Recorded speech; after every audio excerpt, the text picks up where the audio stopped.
أعوذ بالله من الشيطان الرجيم. بسم الله الرحمن الرحيم. إن الذين فرقوا دينهم وكانوا شيعا لست منهم في شيء إنما أمرهم إلى الله ثم ينبئهم بما كانوا يفعلون. من جاء بالحسنة فله 10 أمثالها ومن جاء بالسيئة فلا يجزى إلا مثلها وهم لا يظلمون. قل إنني هداني ربي إلى صراط مستقيم دينا قيما ملة إبراهيم حنيفا وما كان من المشركين. قل إن صلاتي ونسكي ومحياي ومماتي لله رب العالمين لا شريك له وبذلك أمرت وأنا أول المسلمين. قل أغير الله أبغي ربا وهو رب كل شيء ولا تكسب كل نفس إلا عليها ولا تزر وازرة وزر أخرى ثم إلى ربكم مرجعكم فينبئكم بما كنتم فيه تختلفون.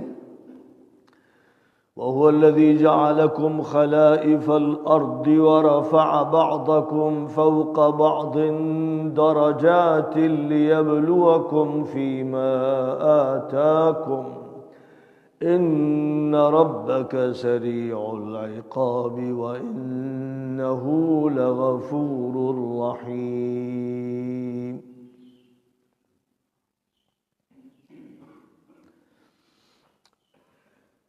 جرائم تقدیر کے سر نہیں ڈالے جا سکتے.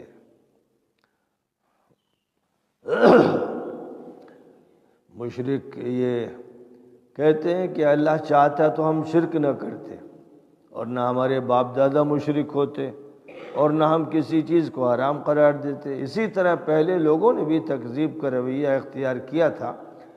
یہ وہ آیتیں جو آج ابھی نہیں پڑھی گئیں ان کا ترجمہ ہے، اور جو اس وقت آیتیں پڑھی گئی ہیں وہ 159 سے ہیں.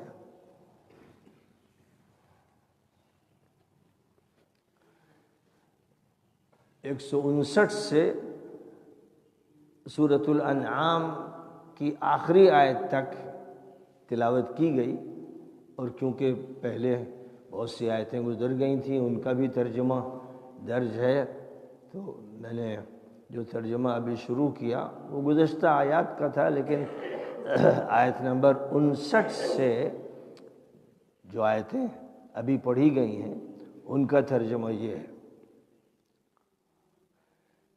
جن لوگوں نے اپنے دین کے حصے بکھرے کر دیے ہیں اور وہ گروہوں میں بٹ گئے، ان سے آپ کا کوئی تعلق نہیں. ان کا معاملہ اللہ کے حوالے. اللہ انہیں بتائے گا کہ وہ کیا کرتے رہتے تھے.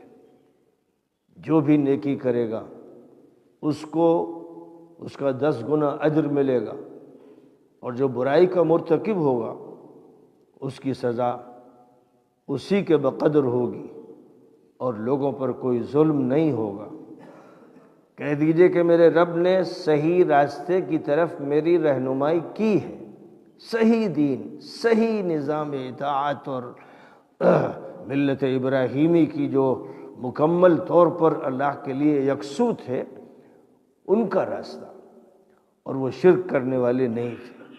اور یہ بھی کہہ دیجئے کہ میری نماز اور میری قربانی اور میری زندگی اور میری موت سب اللہ کے لیے جو سب کا مالک و پروردگار ہے اور جس کا کوئی شریک نہیں، اور مجھے اسی کا حکم فرمایا گیا ہے، اور میں تمہارے درمیان پہلا مسلمان ہوں، فرما برداروں میں اولین ہوں۔ اور ان سے کہیے کہ کیا میں غیر اللہ کو رب بناؤں، جبکہ ہر چیز کا رب اور مالک وہی ہے، اللہ ہے۔ اور جو غلط کام انسان کرتا ہے اپنے خلاف کرتا ہے، اور کوئی شخص کسی دوسرے شخص کا بوجھ نہیں اٹھائے گا، ہر شخص اپنے جرم کا ذمہ دار ہوگا۔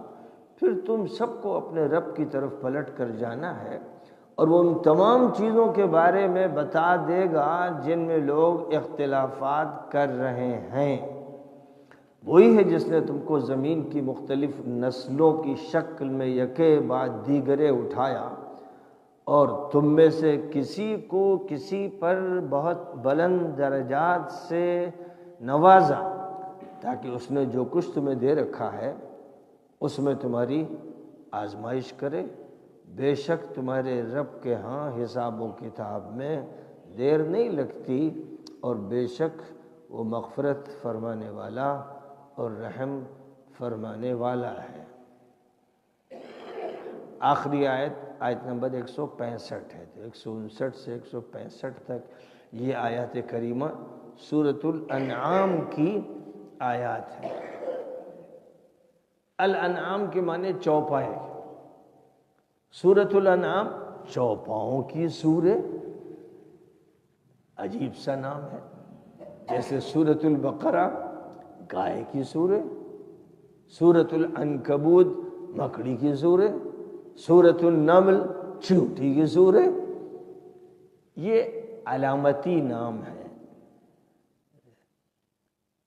ایک چیونٹی کی بات حضرت سلیمان نے سمجھ لی تھی اور اللہ کا شکر ادا کیا، اور پھر لحاظ رکھا جو چیونٹیاں گزر رہی تھیں ان کا، تو اس نسبت سے علامتی نام سورۃ النمل رکھ دیا گیا۔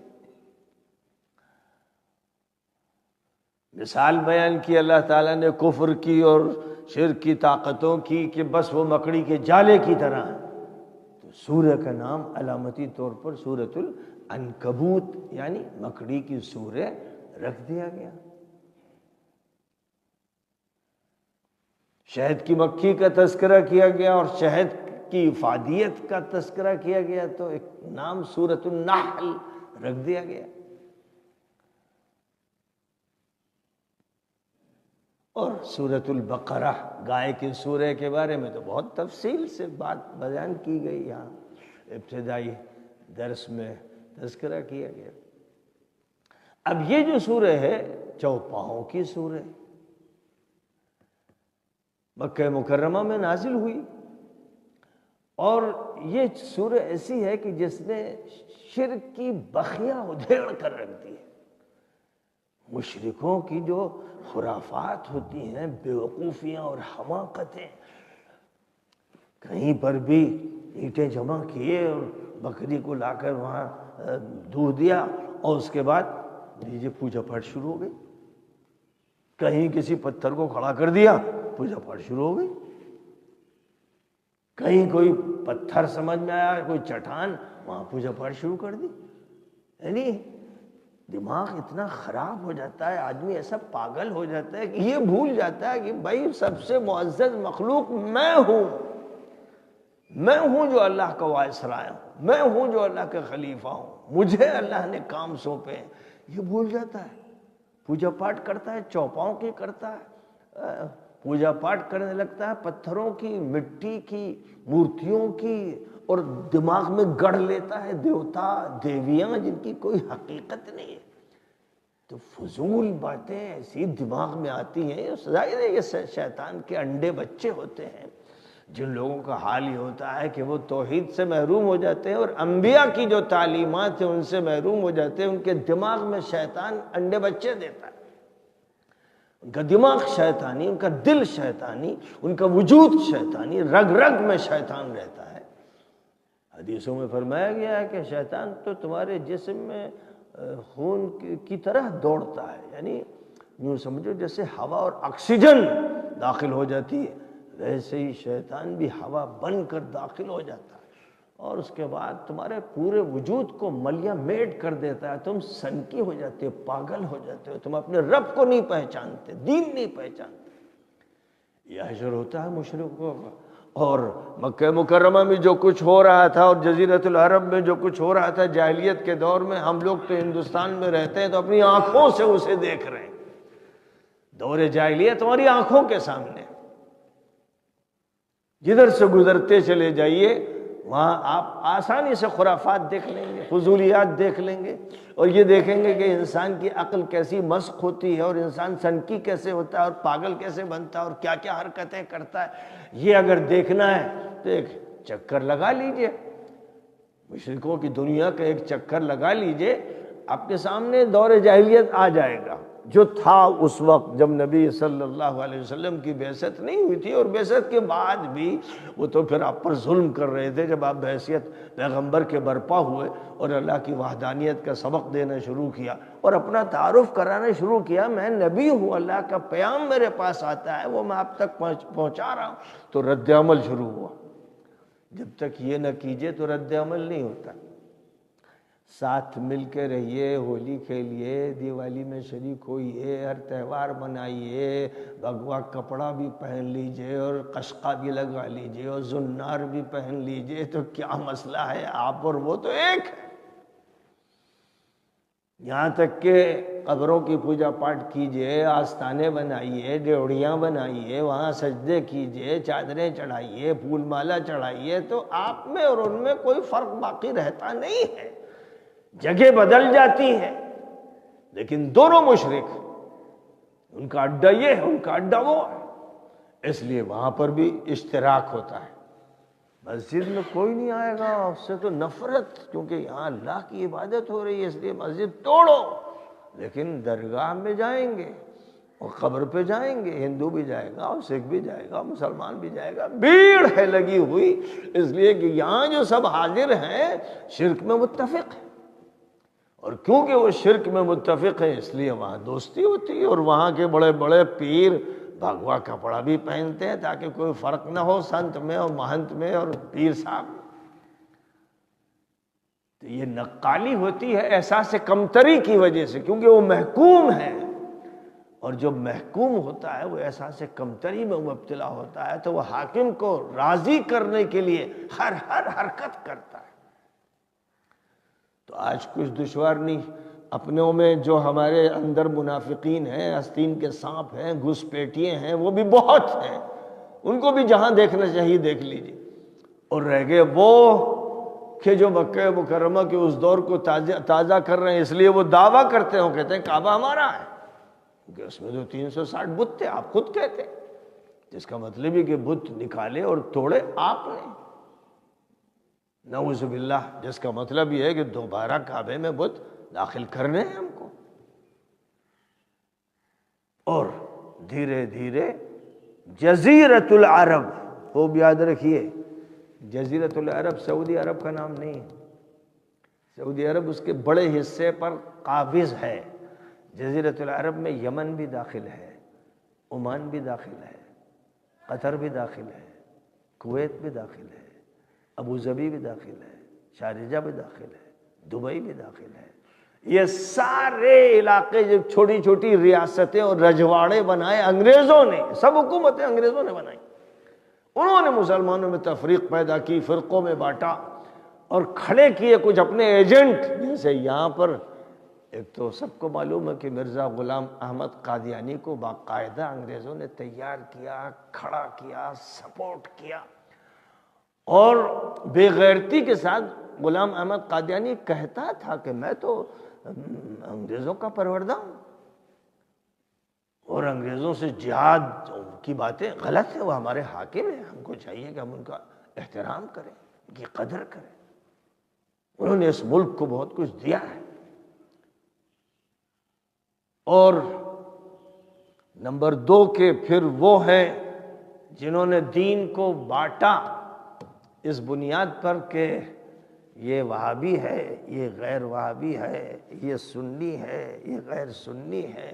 جنہوں نے یہ طوفان اٹھایا. اور صرف یہ کہ آپ کو معلوم رہے اور کچھ باتیں یاد رہیں کہ جب دارالعلوم ندوۃ العلماء قائم ہوا اور ندوۃ العلماء کی تحریک حضرت مولانا سید محمد علی مونگیری رحمۃ اللہ علیہ نے قائم فرمائی، جو اصلاً مونگیری نہیں تھے، مظفر نگری تھے، ہمارے منصور پور کے قریب کے علاقے کے تھے. جب انہوں نے ندوۃ العلماء کے نام سے ایک زبردست تحریک قائم کی تاکہ پوری ملت کو جوڑ دیا جائے، کیونکہ وہ یہ جو منظر دیکھ رہے تھے کہ فرقے، جتھے، پارٹیاں اور ایک دوسرے سے لڑائیاں اور مقدمے بازیاں. مقدمہ سورہ فاتحہ اور آمین کا انگریز کی عدالت میں ہے، اور قرآن نیچے رکھا ہے، اور کتاب ہدایہ رکھی ہوئی ہے، اور انگریز کرسی پہ بیٹھا ہوا ہے، اور دو مولوی بڑی بڑی داڑھی والے اس پر بحث کر رہے ہیں کہ سورہ فاتحہ نماز میں امام کے پیچھے پڑھنا ہے یا نہیں پڑھنا ہے. وہ کہتے ہیں ہمارے یہ دلائل ہیں، وہ کہتے ہیں ہمارے یہ دلائل ہیں. لاؤ تو ایک مولوی صاحب بخاری اٹھا رہے ہیں جو رکھی وہیں پر، ایک مولوی صاحب ہدایہ اٹھا رہے ہیں. یہ منظر تھا، ذلت کا آخری درجہ تھا. اس بری طرح سے ملک کو توڑا گیا تھا، کیونکہ مسلمانوں کی جب حکومت ختم کی گئی تو اس کے بعد پھر یہی سب ہوتا ہے، ٹکڑے ٹکڑوں میں بانٹ دیا جاتا ہے، ذلیل کر دیا جاتا ہے، ایک دوسرے سے لڑوایا جاتا ہے، فتووں کی بہار ہوتی ہے. کافر، یہ بدعتی، یہ فاسق. یہ دور آتا ہے، یہ دور آتا ہے، اور پھر امت لڑتی ہے، ڈنڈے چلتے ہیں، مقدمے بازیاں ہوتی ہیں. فیصلہ کون کرتا ہے؟ گھنشیا رام، دوبے جی، جوزف، کوئی عیسائی، کوئی مشرک، وہ کرسی پہ بیٹھا ہوا ہے قاضی کی، اور بڑے بڑے مولانا جبے اور قبے، امامیں، اور بڑے کر و فر کے ساتھ حاضر ہیں. انہیں احساس نہیں ہے کہ ہم ذلیل ہیں، ہماری حیثیت ختم ہو گئی، اور ہم قرآن پر لڑ رہے ہیں. یہاں فیصلہ یہ انگریز کرے گا. لیکن یہ اس ملک میں ہو رہا تھا جب حضرت مولانا محمد علی مونگیری رحمۃ اللہ علیہ نے بڑے درد کے ساتھ یہ فیصلہ کیا کہ پوری ملت کو جوڑنا ہے ہمیں، کیونکہ جو دشمن ہے وہ توڑنے میں لگا ہے. اور مشہور جملہ ہے کہ انگریزوں کی جو پالیسی تھی، ان کی سیاست تھی، وہ کہتے تھے ڈیوائڈ اینڈ رول، انہیں توڑو پھاڑو اور حکومت کرو. یہ مل جائیں گے تو طاقت بن جائیں گے. یعنی جھاڑو کا ہر تنکا الگ کر دو، پھر دو انگلیوں کے بیچ میں توڑتے چلے جاؤ. پوری جھاڑو کو توڑنا آسان تو نہیں ہے، اس لیے ان کو جڑنے نہیں دینا ہے، ان کو آپس میں لڑانا ہے، اور ایسی لڑائیاں کروانی کہ بس مقدمے میں پھنسے رہیں یا سر پھٹے رہیں، جانے جائیں ان کی، یا یہ مقدمات میں رہیں اور جیلوں میں رہیں. یہ وہ صورتحال تھی جس میں زبردست کوشش حضرت مولانا نے کی تھی. اب جو بتانا میں چاہتا تھا کہ اس میں مولانا نے پوری ملت کو دعوت دی، شیعوں کو، سنیوں کو، درگاہیوں کو، اہل حدیث کو، علی گیرینس کو، جتنے طبقے موجود تھے جو لڑ رہے تھے آپس میں، سب کو بلایا. اس لیے جوڑنا مقصد تھا. اور ان صاحب کو بھی بلایا جن سے امید تھی کہ جو جھگڑے شروع کیے گئے ہیں وہ ختم ہوں گے اور ایک جوڑ ہو جائے گا. وہابی کہہ کر جن کو نکالا جا رہا ہے اسلام سے، اور سب سے پہلے یہ حربہ آزمایا گیا تھا حضرت سید احمد شہید رحمۃ اللہ علیہ کے خلاف. افغانستان میں یہ حربہ چلا تھا اور ہندوستان میں یہ حربہ چلایا گیا، پھر اسی کا تسلسل آگے بڑھا.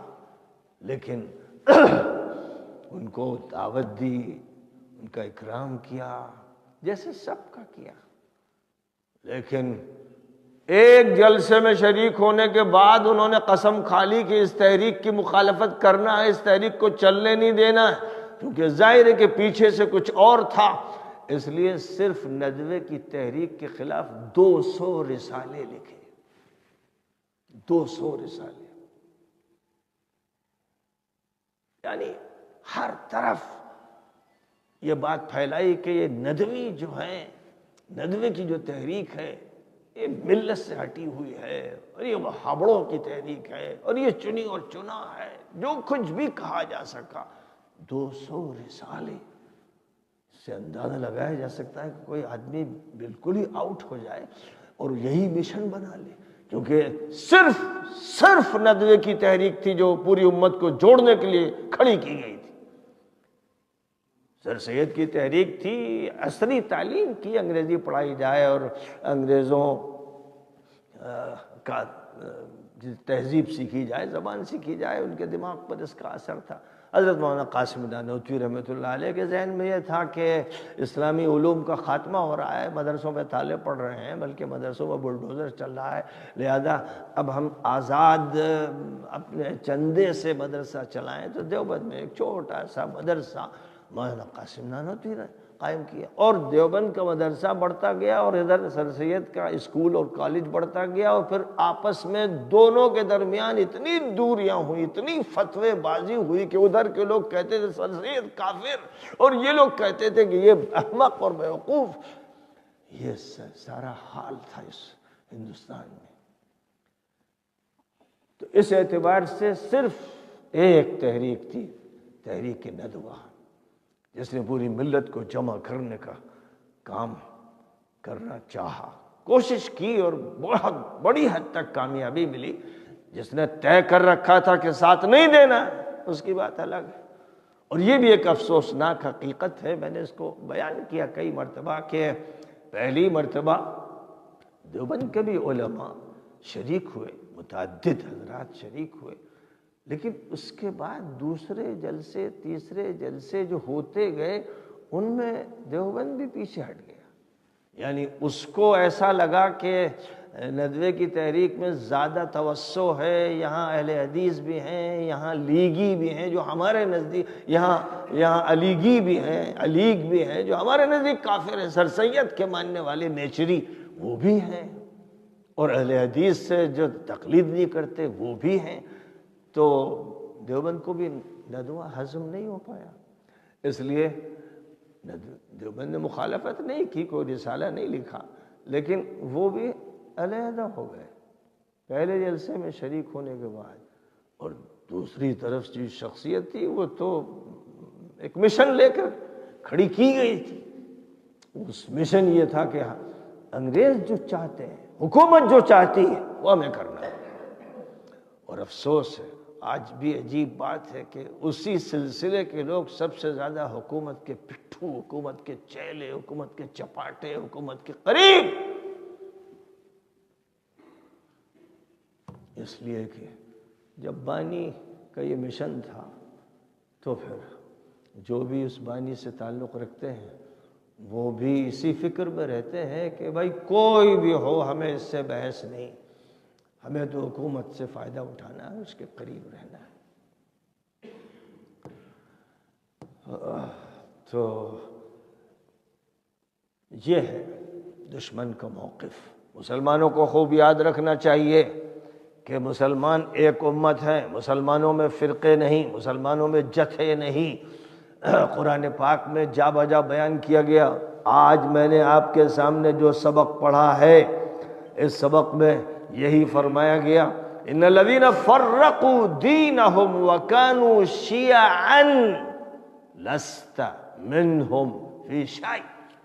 اے نبی، جنہوں نے اپنے دین کے حصے بکھرے کر دیے اور وہ ٹولیوں میں اور جتھوں میں اور فرقوں میں بٹ گئے، اے نبی آپ کا ان سے کوئی تعلق نہیں، کوئی تعلق نہیں، کوئی تعلق نہیں۔ کتنا وہ آپ کی نعتیں پڑھیں اور کتنے جلسے کریں اور کتنے مظاہرے کریں، جھوٹے ہیں۔ اگر وہ امت میں تفریق پیدا کرتے ہیں، اپنا فرقہ الگ بتاتے ہیں، دوسرا فرقہ الگ بتاتے ہیں، اور فرقوں کی بنیاد پر بات کرتے ہیں، دین کے حصے بکھرے کرتے ہیں، تو پھر اے نبی لست منہم فی شیء، اے نبی آپ کا ان سے کوئی تعلق نہیں۔ اتنی صریح بات کہیں اور نہیں کہی گئی۔ اس لیے خوب یاد رکھنا چاہیے کہ جن لوگوں کا کام یہ ہے کہ وہ بانٹیں، توڑیں اور فرقوں کی بنیاد پر دین کو پیش کریں، یہ شیعہ ہے کافر، وہ کہے یہ سنی ہے خبیث دشمن اہل بیت، بریلی کا کہے کہ یہ دیوبندی وہابڑ ہے، دیوبندی کہے کہ یہ مشرک، اور اہل حدیث کہے مقلدوں کے بارے میں کہ یہ شرک کر رہے ہیں، اپنے اماموں کو نبی کا درجہ دے رہے ہیں، نبی کو خدا کا درجہ دے رہے ہیں، اور جو مقلد ہے وہ کہے کہ اہل حدیث کا امام شیطان ہے کیونکہ اس کا کوئی امام نہیں۔ یہ جملے بازیاں آپ کو ملیں گی جو غنڈے مولوی ہیں، بدماش خبیث منحوس مجرم، ان کا یہی مشن ہے، یہی کام ہے کہ امت کو توڑا کیسے جائے۔ اور جب بھی کوئی صحیح تحریک اٹھے گی،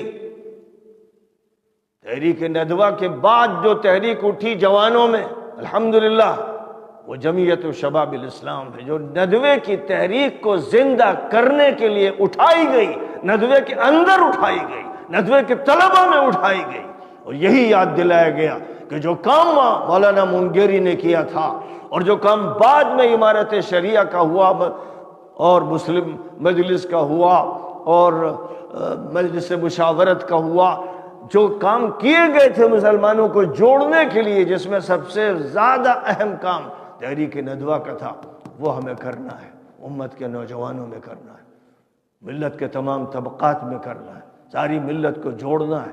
یہ اصل کام ہے، یہی اسلام کا کام ہے، یہی نبی کا کام تھا کہ جو لڑتے تھے، لڑتے 40 سال تک جنگوں میں خون بہاتے تھے، مرتے تھے، نبی نے ان کو جوڑا۔ اور اللہ نے یہ فرمایا کہ اے نبی آپ نے ان کے دلوں میں الفت نہیں پیدا کی، ولیکن اللہ الف بینہم، یہ تو اللہ کا کرم ہے کہ اللہ نے ان کے دلوں میں الفت پیدا کر دی۔ جو مکہ مکرمہ میں لڑتے تھے، مدینہ منورہ میں لڑتے تھے، پورے ملک میں لڑتے تھے، غارت گری کرتے تھے، نبی صلی اللہ علیہ وسلم نے ان کی ایسی تربیت فرمائی کہ وہ صحابہ کرام کہلائے جانے لگے، اہل بیت عظام کہلائے جانے لگے، اور نبی صلی اللہ علیہ وسلم کی تربیت کے نتیجے میں انہوں نے پورے ملک کے اندر دین پھیلایا اور صحیح تہذیب پھیلائی، اور پھر پوری دنیا میں جہاں تک وہ جا سکے وہ اسی دعوت کو عام کرتے رہے کہ ہمارے ہاں کوئی تفریق نہیں، ہمارے ہاں مساوات، ہمارے ہاں اللہ کی وحدانیت، ہمارے ہاں امت کی وحدت ہے، ہمارے ہاں اسلام سادہ ہے اور آسان، اور ہمارے ہاں اللہ کی شریعت جو سارے انسانوں کے لیے۔ اس طرح انہوں نے دین کو پیش کیا کہ ہر ملک کی رعایا کو ایسا لگا کہ یہ اصل میں آزادی کی جد و جہد کرنے والے لوگ ہیں جو ظالموں سے ہمیں چھٹکارا دلانے آئے، اس لیے ان کا استقبال ہوا، اور 100% لوگ مسلمان ہوا، پورا عراق مسلمان ہوا، پورا شام ہوا، پورا ایران ہوا، پورا ترکستان ہوا، افغانستان ہوا، یعنی جدھر وہ پہنچ گئے، مصر اور لیبیا اور تیونس اور الجزائر اور موراکو، ہر جگہ اسلام پھیلتا چلا گیا، اور جہاں براہ راست وہ نہیں پہنچے، جیسے اسپین براہ راست وہ حضرات نہیں پہنچے، تو اسپین میں پھر اقلیت میں مسلمان رہے، اور ایک وقت ایسا آیا کہ وہاں کی اکثریت نے مسلمانوں کو ذبح کر دیا۔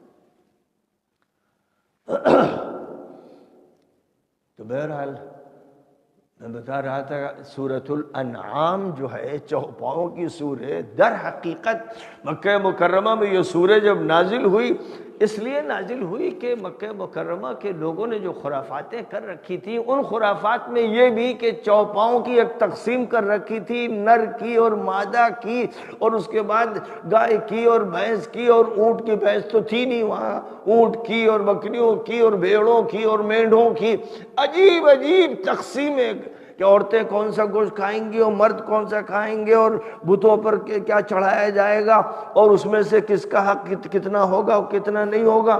اس کی ایک مثال صرف دیکھ لیجئے، وَجَعَلُوا لِلَّهِ مِمَّا ذَرَأَ مِنَ الْحَرْثِ وَالْأَنْعَامِ نَصِيبًا فَقَالُوا هَذَا لِلَّهِ بِزَعْمِهِمْ وَهَذَا لِشُرَكَائِنَا فما كان لشركائهم فلا يصل إلى الله وما كان لله فهو يصل إلى شركائهم ساء ما يحكمون۔ ان جاہلوں نے اللہ کا حصہ مقرر کر رکھا ہے ان کھیتیوں اور چوپاؤں میں جن کو اسی نے پیدا کیا ہے۔ یہ بندر بانٹ کرتے ہیں اور کہتے ہیں یہ اللہ کا ہے، چھوٹا سا حصہ یہ اللہ کا ہے، اپنے مظلومات کی بنیاد پر یہ تقسیم کرتے ہیں، اور یہ ہمارے شریک دیوتاؤں اور دیویوں کا وہ بڑا حصہ دیوتاؤں اور دیویوں کا، چھوٹا حصہ اللہ کا ہے۔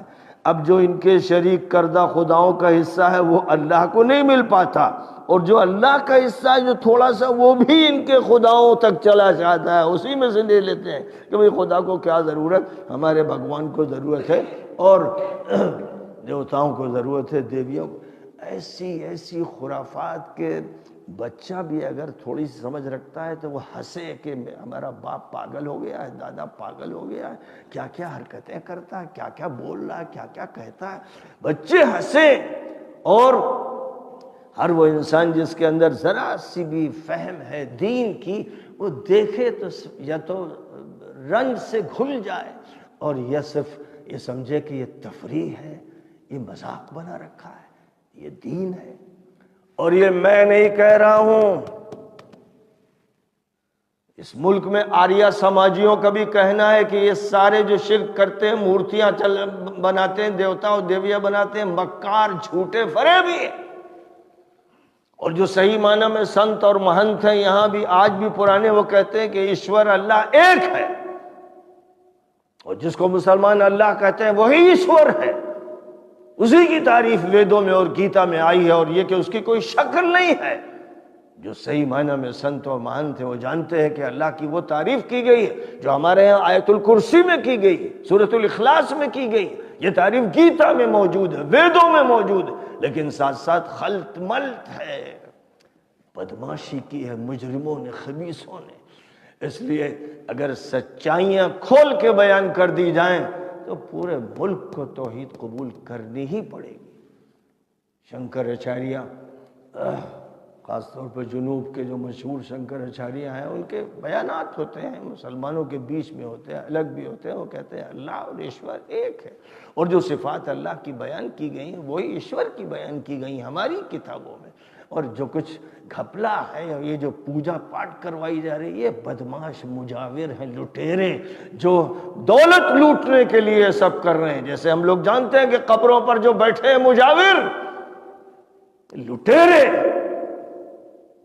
لوگوں کی دولت پر ان کی نگاہ ہوتی ہے۔ کوئی سیٹ پھنسا تب تو بس یہ بچھے چلے جاتے، کوئی غریب آیا تو اس کی طرف نگاہ بھی نہیں اٹھا کے دیکھتے، اور اس کے بعد چادروں کی دکانیں جو ہوتی ہیں ان سے پیکٹ ہوتا ہے، انہی کے لوگوں کی دکانیں ہوتی ہیں، چادر خریدی جاتی ہے اور اس کے بعد قبر پہ چڑھائی جاتی ہے، پھر دکان واپس جاتی ہے، یہی سلسلہ چلتا رہتا ہے، اور رقم ملتی رہتی ہے ان کے لوگوں کو، لاکھوں کروڑوں۔ یہی مسئلہ پھول والوں کے ساتھ رہتا ہے کہ اپنے لوگوں کی دکانیں ہوتی ہیں کہ بھئی پھول مالائیں جو ہے وہ آپ دیں گے اور قیمت درگاہ کو دی جائے گی، پیر صاحب کو دی جائے گی، اور یا اس کا اتنا حصہ دیا جائے گا۔ ایک تجارت ہے، یہ بزنس ہے، یہ کاروبار ہے، اس کا کوئی تعلق دین سے نہیں۔ اور اس ملک میں رہنے کی وجہ سے جو بھی رسمیں اور جو بھی خرافات سیکھنی تھی وہ ہمارے درمیان کے جو گھسپیٹیاں ہیں وہ سیکھتے رہے، اور جن کی قبروں پر بیٹھے ہیں وہ حضرات تھے کہ جن کے ہاتھوں پر لاکھوں مشرک موحد بنے۔ حضرت معین الدین چشتی رحمۃ اللہ علیہ حسینی، حضرت نظام الدین حسینی، اور حضرت بختیار حسینی، یہ حضرت حسین کی اولاد میں بڑے بڑے اولیاء اللہ ہیں جن کی وجہ سے اس ملک میں دین کے چراغ روشن ہوئے، لاکھوں ہندو ان کے ہاتھ پہ مسلمان ہوئے۔ انہوں نے یہاں سے شرک کا خاتمہ کرنے کی خاموش جد و جہد کی، شور نہیں مچایا لیکن دل نکال کے رکھ دیا، اور اس کا نتیجہ یہ ہوا کہ اللہ تعالیٰ نے ان کے ہاتھ پر بہت سو کو ہدایت دی، اور ان کی عظمت دلوں میں ایسی بٹھائی کہ آج بھی جو صاحب اجمیر ہیں، جن کو غریب نواز بھی کہا جاتا ہے، اور دراصل وہ حضرت مولانا معین الدین چشتی رحمۃ اللہ علیہ ہیں، ان کی عزت اور عظمت کے سامنے سکھ بھی سر جھکاتے ہیں، ہندو بھی ہو، جینی بھی ہو، بدھسٹ بھی، سب یہ مانتے ہیں کہ یہ بہت بڑی بزرگ شخصیت گزری ہے۔ باقی وہ جو گنڈے بدماش ہیں، ان کا کام ہی کچھ دوسرا ہے، لوٹنا، مارنا، خون بہانا، ظلم کرنا، یہ دنیا میں ہمیشہ رہے ہیں اس طرح کے گنڈے اوباش، وہ دوسری حرکتیں کرتے ہیں۔ اور جو سیاست باز ہوتے ہیں وہ اپنے ووٹ کے لیے کسی کا قتل کروا دیں، کسی کو جیل میں ڈلوا دیں، کسی کو پھنسوا دیں، یہ سب ان کا کھیل ہے، ووٹ کے لیے جان لے سکتے ہیں۔ وہ اتنے بدماش، ایسے خبیث، اتنے غلیظ ہیں یہ سیاست باز۔ ملک اگر ان سیاست بازوں سے خالی ہو جائے تو ملک میں امن قائم ہو جائے۔ ملک کے امن کو تاراج کرنے والے یہ سیاسی بازیگر ہیں جو پارٹیوں کی شکل میں سامنے آتے ہیں، اور اسلام کہتا ہے کوئی پارٹی نہیں سوائے حزب اللہ کے، اللہ کی پارٹی۔ قرآن میں صرف دو پارٹیوں کا تذکرہ ہے، حزب اللہ، حزب الشیطان، اللہ کی پارٹی، شیطان کی پارٹی۔ آپ ادھر ہیں یا ادھر ہیں، صاف فیصلہ کیجیے۔ آپ اگر بولیں گے ہم کانگریس میں ہیں، ہم ایس پی میں ہیں، ہم بی ایس پی میں ہیں، تو اس کا مطلب آپ چور ہو، چکیٹ ہو، مجرم ہو، گندے ہو، غلیظ ہو، ناپاک ہو، مشرک ہو۔ تم جس کو قائد مانتے ہو اس پر خدا کی لعنت، نبیوں کی لعنت۔ جو بھی شرک کرنے والا ہے، کفر کرنے والا ہے، وہ ملعون ہے۔ اور تمہارا قائد ہے بے شرمو، بے حیاؤ، بے غیرتو، تم پر جو اللہ کی مار پڑ رہی ہے 200 سال سے، وہ اسی لیے پڑ رہی ہے کہ تم حزب اللہ میں نہیں ہو۔ قرآن میں اللہ کھول کر بتاتا ہے کہ صرف دو پارٹیاں، حزب اللہ، حزب الشیطان، اللہ کی پارٹی، شیطان کی پارٹی۔ اللہ ہی بتاتا ہے کہ امت مسلمہ امت واحدہ ہے، دوسری طرف امتیں ہیں، قومیتیں ہیں، تفریقے ہیں، جتھے ہیں، یہ ہے۔ تو جہاں جتھے ہیں اور فرقے ہیں وہاں اسلام نہیں ہے، نبی نہیں ہے وہاں۔ ابھی آپ کو آیت سنائی گئی کہ فرمایا گیا لست منہم فی شیء، جو لوگ بھی دین کے حصے بکھرے کرتے ہیں اور فرقے بناتے ہیں، اے نبی آپ کا ان سے کوئی تعلق نہیں۔ اس سے زیادہ صریح بات کیا ہو سکتی ہے؟ اور اس کے بعد جواب دیتے ہیں، اور سے مولوی ہیں جو جواب دیتے ہیں، کہتے ہیں کہ ہمارے بزرگوں نے لکھا، علماء نے کتابیں لکھی، انہوں نے بتایا فرقوں کے بارے میں۔ تو ان سے یہی کہہ سکتے ہیں کہ وہ یہودیوں کے احبار اور رہبان کی طرح، قرآن میں علماء یعنی احبار اور رہبان یعنی صوفیہ، علماء اور صوفیہ جو یہودیوں اور عیسائیوں میں تھے ان کا تذکرہ کیا گیا ہے اور ان پر لعنت برسائی گئی۔ تو یاد رکھو کہ جنہوں نے فرقے بنائے اور جنہوں نے فرقوں کو موقع دیا اور جو فرقوں میں بانٹتے ہیں، وہ کتنے ہی بڑے علامہ وقت رہے ہو، وہ در حقیقت امت اسلامیہ کے خلاف محاذ کھولنے والے افراد تھے، نبی کا کام نہیں کر رہے تھے۔ کیونکہ نبی کا کام جو مکہ مکرمہ میں آپ کو معلوم ہے، ہر شخص جو سیرت سے تھوڑی سی واقفیت میں رکھتا ہے جانتا ہے کہ نبی صلی اللہ علیہ وسلم نے مکہ مکرمہ سب کو جوڑا، پھر مدینہ منورہ تشریف لائے تو اس طرح جوڑا کہ جو کمزور مسلمان تھے، یہاں تک کہ منافق تھے، یہاں تک کہ گھسپیٹیے تھے، لیکن مسلمان تھے، کلمہ پڑھتے تھے، نبی نے ان کو بھی جوڑا، انہیں بھی نہیں توڑا۔ کیونکہ ظاہر ہے کہ اعلیٰ درجے کے اصحاب اور ادنا درجے کے اور اوسط درجے کے اور ایسے بھی جو گھسپیٹیے تھے اور ایسے بھی جو نبی کی مخالفت کرتے تھے اور ایسے بھی جو فتنے کھڑے کرتے تھے، نبی نے ان کے خلاف بھی تلوار نہیں چلائی۔ سب جانتے ہیں کہ مدینہ منورہ میں ایک بڑی تعداد ایسے لوگوں کی تھی کہ جو نبی صلی اللہ علیہ وسلم کی مخالفت چھپ چھپ کے کرتے تھے، لیکن خدمت میں بھی حاضر ہوتے تھے، نماز بھی پیچھے پڑھتے تھے اور دوسری باتیں بھی کرتے تھے۔ انہیں بھی نبی نے معاف کیا، یعنی ان کو بھی جوڑ کے رکھا، توڑا نہیں۔ 10 سال مدینہ منورہ میں گزرے، کوئی پارٹی نہیں بننے دی کہ یہ ایک پارٹی ہو، یہ ایک پارٹی ہو، یہ ایک پارٹی، ایسا نہیں۔ ایک ہی پارٹی تھی جو حزب اللہ تھی، اور نبی پاک علیہ السلام اسی کے سربراہ تھے، اللہ کی پارٹی تھی۔ یعنی سب کو اللہ سے جوڑنا ہے، لوگوں کو اللہ سے جوڑنا ہے، اپنی ذات سے نہیں جوڑنا ہے۔ اے لوگوں اللہ والے بن جاؤ، اے لوگوں ربانی بن جاؤ، اور اے لوگوں، نبی یہ کہتے تھے میری بات سنو کہ میں اللہ کا پیغمبر ہوں، میں یہ نہیں کہہ رہا ہوں میری پوجا کرو، یہ نہیں کہہ رہا ہوں کہ تم میرے سامنے جھکو، میں منع کرتا ہوں کہ میرے سامنے جھکنا نہیں۔ نبی اکرم صلی اللہ علیہ وسلم اس معاملے میں اتنے محتاط تھے، گھر سے تشریف لاتے تو صحابہ کھڑے ہونے لگتے، یہ کھڑے ہو جاتے شروع، منع فرمایا نہیں، آپ جہاں بیٹھے ہیں وہیں بیٹھے رہیے، میں آتا ہوں آپ کے پاس آ کے مجھے بیٹھنا ہے تو بیٹھوں گا، اور محراب میں جانا ہے تو محراب میں جاؤں گا، میرے لیے آپ مجلس چھوڑ کر اٹھیے بھی نہیں۔ اب اس سے زیادہ کچھ ہو سکتا ہے؟ کلاس میں استاد آتا ہے، لڑکے کھڑے ہو جاتے ہیں، کوئی مہمان آتا ہے تو کھڑے ہو جاتے ہیں، اور یہ عام طور پر ممنوع نہیں ہے، اگر اس میں کوئی ایسا تصور نہ ہو کہ کسی شخص کی حیثیت کو خدا کے برابر یا نبی کے برابر کر دیا جائے، لیکن نبی صلی اللہ علیہ وسلم کا یہ عمل تھا کہ آپ منع کرتے تھے اپنے صحابہ کو کہ میرے لیے کھڑے بھی نہیں ہونا، تو سب بیٹھے رہتے تھے سکون سے، اور نبی تشریف لائے اور آ کر بیٹھ گئے، اس طرح گھل مل کے بیٹھ جاتے تھے، کوئی گاؤ تکیہ نہیں، کوئی بہت اہتمام سے گدا نہیں، کہ کوئی نیا آدمی آتا تھا تو وہ پوچھتا تھا ارے بھئی نبی کون ہے، یعنی اسے پوچھنا پڑتا تھا بھئی وہ نبی کون ہے، محمد کون ہے، یعنی اتنا گھل مل جاتے تھے لوگوں کے بیچ میں، اس طرح بیٹھتے تھے کہ نئے آدمی کے لیے پہچاننا مشکل ہو جاتا تھا، سوائے اس کے جو پہلے سے جانتا تھا تو بتانا پڑتا تھا یہ ہے۔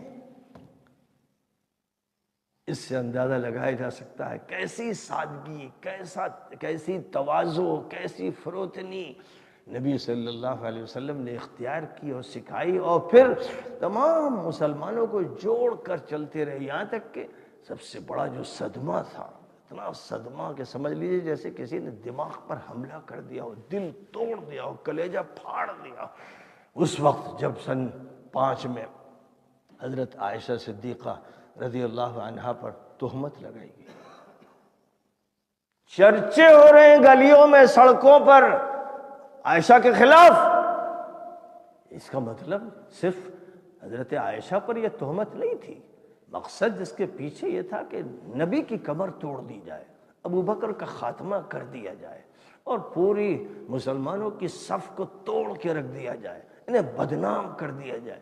اس لیے یہ مہم چلائی تھی منافقوں کے سردار عبداللہ ابن ابی نے، منافقوں کے سردار نے، لیکن وہ سب صحابہ شمار ہوتے تھے، اور سینکڑوں، ایک دو نہیں سینکڑوں یہ آپس میں چرچے کر رہے تھے، یہاں تک کہ اچھے مومن سچے صحابہ بھی متاثر ہو گئے، جن میں خاص طور پر حضرت حسان کا نام آتا ہے، اور حضرت مصطح ابن اثاثہ کا نام آتا ہے، اور حضرت حمنہ بنت جحش کا نام آتا ہے۔ یہ 3 ایسے تھے کہ باقاعدہ ان کے خلاف کیس بن گیا، اور جب حضرت عائشہ کی براءت سورہ نور میں ظاہر کی گئی، اعلان کیا گیا، واضح ہو گیا کہ اللہ کی طرف سے کیس کے جو الزام لگایا گیا جھوٹا ہے، بدماشوں کا الزام ہے، تو اب یہ بیچارے جو مومن تھے اور کیس ان کے خلاف بن گیا تھا، ان کو کوڑے لگائے گئے، انہوں نے برداشت کیا کہ یہ غلطی ہم سے ہوئی۔ باقی جو منافق تھے، بدماش، ایک تھیلے کے چٹے بٹے، وہ تو اپنے کو بچانے کے لیے طرح طرح کے ہیلے بھی اختیار کرتے تھے۔ جب کچھ تحقیق کی گئی، نہیں صاحب میں نے تو کچھ نہیں کہا، میں تو ایسا نہیں کرتا، یعنی صفائی اپنی پیش کر دی، اپنے کو بچا لیا، کیس نہیں بن سکا جس کی بنیاد پر ان پر کوڑے مارے جاتے۔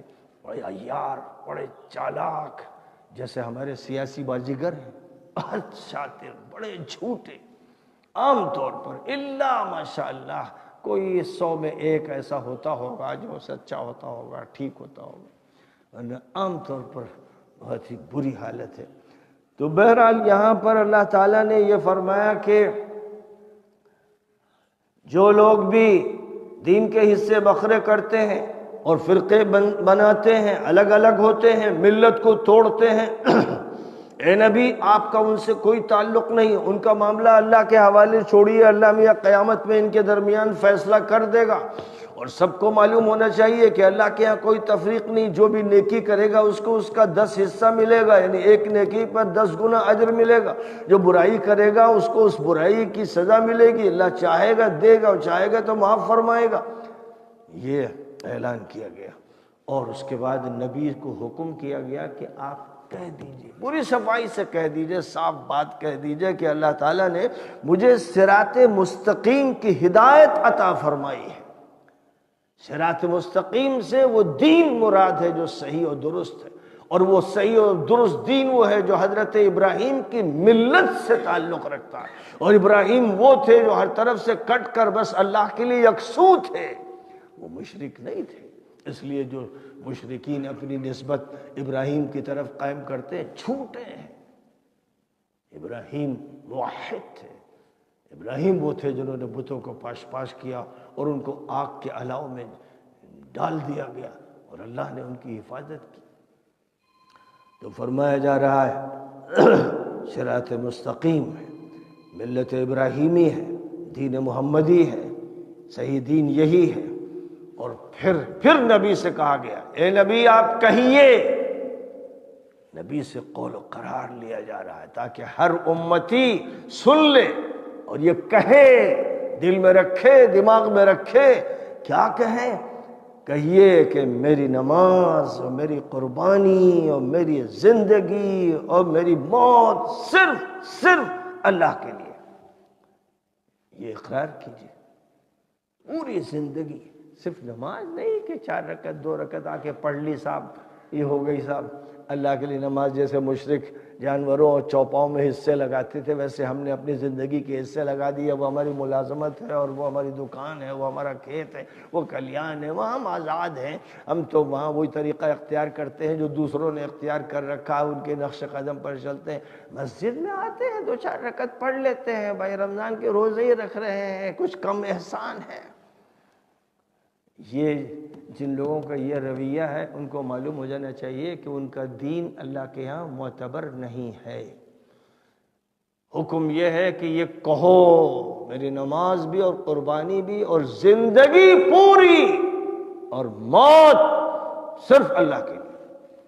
اب زندگی میں کوئی چیز بھی داخل نہیں ہو سکتی جو مشرکانہ ہو، کافرانہ ہو، ملحدانہ ہو، امت کے خلاف ہو، نبی کے خلاف، قرآن کے خلاف، امت کی وحدت کے خلاف ہو، کوئی بات قابل قبول نہیں ہوگی۔ اور اللہ نے فرمایا نبی سے کہیے کہ وَبِذَلِكَ أُمِرْتُ، مجھے اسی کا حکم دیا گیا ہے، وَأَنَا أَوَّلُ الْمُسْلِمِينَ، میں نبی تو ہوں لیکن سب سے پہلے میں مسلمان ہوں اور پہلا مسلمان ہوں۔ غار حرا میں جب جبرائیل آئے اور مجھ پر وحی نازل ہوئی تو میں پہلا مسلمان ہوا، پھر خدیجہ مسلمان ہوئی، پھر ورقہ مسلمان ہوئے، پھر ابو بکر اور علی اور وغیرہ وغیرہ حضرات مسلمان ہوتے رہے، لیکن پہلا مسلمان تو میں ہوں، محمد صلی اللہ علیہ وسلم۔ تو انا اول المسلمین، میں سب سے پہلا مسلمان ہوں۔ اپنے دور کی بات کر رہے ہیں، ظاہر ہے کہ آپ سے پہلے ابراہیم مسلمان تھے، اسماعیل مسلمان تھے، اسحاق مسلمان تھے، موسیٰ مسلمان تھے، عیسیٰ مسلمان تھے۔ قرآن پاک میں سب کا تذکرہ اسی حیثیت سے کیا گیا کہ وہ سب مسلمان تھے، لیکن اپنے دور میں آخری نبی حضرت محمد صلی اللہ علیہ وسلم سب سے پہلے مسلمان تھے۔ اور رب نے فرمایا کہ اے لوگو، مجھے پاگل بنانا چاہتے ہو؟ میں اللہ کے علاوہ کسی اور کو رب مانوں؟ تم نے جو مورتیاں بنا رکھی ہیں صفا پر اور مروہ پر اور کعبے کے سامنے اور کعبے کے اندر اور ادھر ادھر، یہ تمہاری بے عقلی کی خرافات ہیں، تم سنکی و پاگل ہو گئے۔ تم نے حضرت ابراہیم کو چھوڑ دیا، اسماعیل کو چھوڑ دیا۔ اے مجرموں، اے خطا کارو، تم چاہتے ہو کہ میں بھی تمہارے رب کو مانوں، تمہارے بھگوان کو مانوں، اور تم جس کو دیوتا کہہ دو، جس کو دیوی کہہ دو، میں اس کو مانوں؟ ہرگز ہرگز یہ نہیں ہو سکتا ہے۔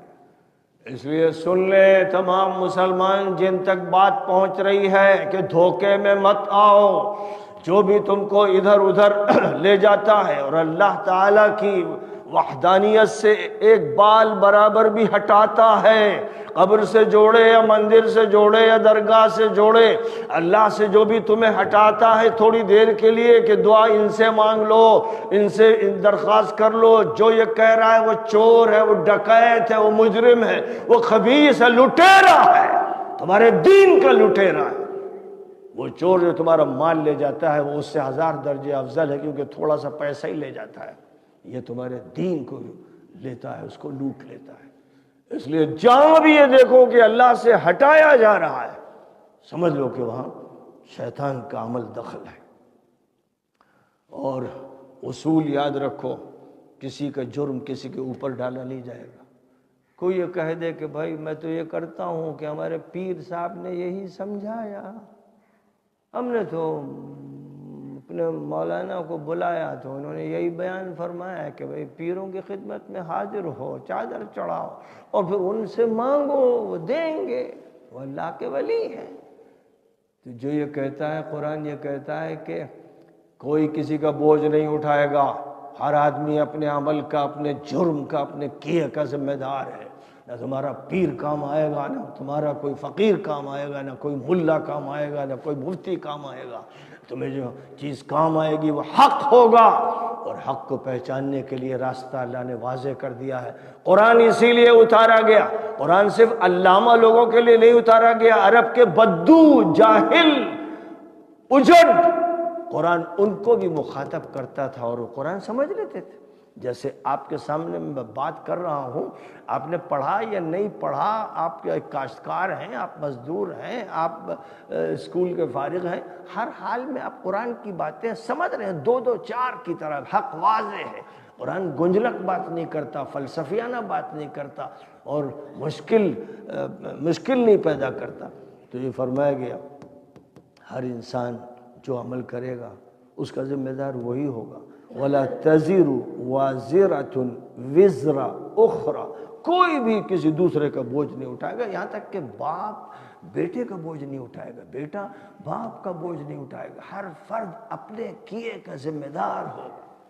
اللہ کے سامنے ہر فرد جو اٹھے گا، لایا جائے گا، تو وہ اپنی اکیلی حیثیت میں لایا جائے گا، الا یہ کہ جو ماں باپ مومن تھے، اولاد مومن تھی۔ اب اگر درجوں میں فرق تھا تو اللہ تعالیٰ اولاد کو اپنے اسلاف کے ساتھ اکٹھا فرما دے گا، ایمان کی بنیاد پر اور عمل صالح کی بنیاد پر، بس چاہے ان کا عمل تھوڑا ہو، چھوٹا ہو، لیکن اللہ ان کو ان کے ساتھ جمع فرما دے گا۔ اور یہ فرمایا اللہ نے کہ ہم نے لوگوں کو الگ الگ درجے دیے ہیں، نبیوں میں بھی فرق ہے، سب برابر نہیں ہیں، اور سارے نبیوں کے سردار ہم نے محمد صلی اللہ علیہ وسلم کو بنایا ہے، اور ان کے بعد بھی لوگوں کے درجات میں فرق ہے، معنوی درجات میں بھی اور مادی اعتبار سے بھی، کوئی سردار ہے، کوئی عام انسان ہے، کوئی پیسے والا ہے، کوئی غریب ہے۔ یہ فرق ہم نے رکھا ہے دنیا میں آزمائش کے لیے، امتحان کے لیے۔ اگر امتحان اور آزمائش مقصود نہ ہوتی تو ہم سب کو سونے کے اور چاندی کے گھر دے دیتے، ہمارے پاس اتنی دولت ہے، لیکن اس دنیا کو ہم نے قائم کیا ہے امتحان کے لیے اور آزمائش کے لیے۔ اس لیے یہی سمجھتے رہو کہ ہم آزمائشوں سے گزر رہے ہیں، اور ہر صاحب علم سے پھر کوئی بڑا صاحب علم ہوتا ہے، درجے بھی الگ الگ ہوتے ہیں، سب عملاً برابر نہیں۔ سب کو چاہیے کہ یہ سمجھے کہ ہم ایک ماں باپ کی بنیاد پر بھائی بھائی ہیں، اور ایک اللہ کی بنیاد پر ہم سب بندے ہیں، تو بندگی میں ہم سب برابر ہیں، اور اللہ تعالیٰ کی اطاعت میں اور اسلام کی نسبت میں سب برابر ہیں۔ باقی ظاہر ہے کہ کوئی بڑا صاحب علم ہے، کوئی کم علم رکھتا ہے، کوئی علم بالکل نہیں رکھتا ہے، اس اعتبار سے الگ الگ درجے ہیں، اور مال میں بھی فرق ہے، اور ریاست میں اور سرداری میں بھی فرق ہے۔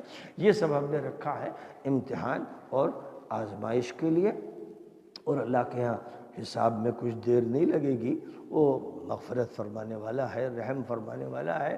بندوں کا کام یہ ہے کہ وہ اللہ کی طرف رجوع کریں، اللہ سے مغفرت طلب کریں تو اللہ تعالیٰ معاف فرماتا ہے۔ عمر بھر جو گناہ کرتا رہتا ہے اور آخری وقت سے پہلے توبہ کرتا ہے تو اللہ اسے بھی معاف کر دیتا ہے۔ ایسی معافی نہ باپ کے یہاں ہے نہ ماں کے یہاں ہے۔ ایک لڑکا عاق ہوتا ہے، بہت ستاتا ہے ماں کو باپ کو، تو وہ بھی بد دعائیں دینے لگتی ہے، اس کا بھی دل پھٹ جاتا ہے۔ لیکن اللہ کا معاملہ ہے کہ 70 سال تک گناہ کرتا رہا، پھر اخیر میں واقعی سچی توبہ کر لی تو اللہ تعالیٰ پوری اس 70 سالہ گناہ گارانہ زندگی کا خاتمہ کر دیتا ہے اور وہ لمحات آخر کے قبول فرما کر اسے معاف کر دیتا ہے۔ تو ظاہر ہے کہ ہزاروں لاکھوں کروڑوں ماؤں سے زیادہ اللہ کے پاس رحمت ہے، مہربانی ہے، شفقت ہے، اور وہ یہ کہتا ہے کہ میری طرف رجوع کرو اور استغفار کرو، اپنے گناہوں کی معافی مانگو۔